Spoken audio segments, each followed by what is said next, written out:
আসসালামু আলাইকুম। আমি এই মুহূর্তে নেদারল্যান্ডের একটি মসজিদে তারাবির নামাজ পড়তে আসছি। তো আমার পিছনে দেখতে পাচ্ছেন।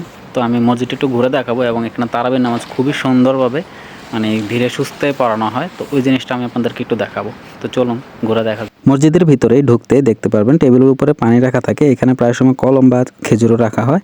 আর এর পাশে রাখা আছে জুতো রাখার জন্য সেলফ করা। আর মসজিদের ভিতরটা যদি আমি আপনাদের দেখাই, মসজিদে ঢোকার সাথে সাথেই দেখতে পারবেন নামাজের বেশ কিছু আগে এখানে তাফসির করা হয় অনেকক্ষণ যাবত। এই মসজিদে ৮ রাকাত তারাবির নামাজ পড়ানো হয়ে থাকে, যেটা খতমে তারাবি হয়ে থাকে। নামাজে সাবলীলভাবে তিলাওয়াত পাঠ করা হয়। এই জিনিসটা আমার কাছে খুব ভালো লেগেছে। আমি যদি আপনাদেরকে একটু শোনাই তিলাওয়াতটা, তাহলে লক্ষ্য করে দেখুন।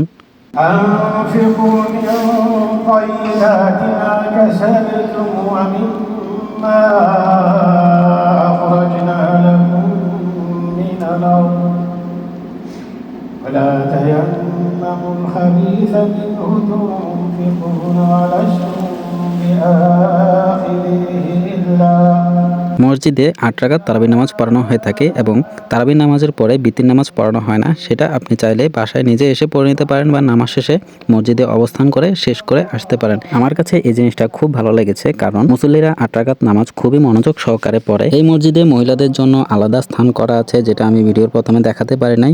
আজ এই পর্যন্তই। সবাই ভালো থাকবেন, সুস্থ থাকবেন। আল্লাহ হাফেজ।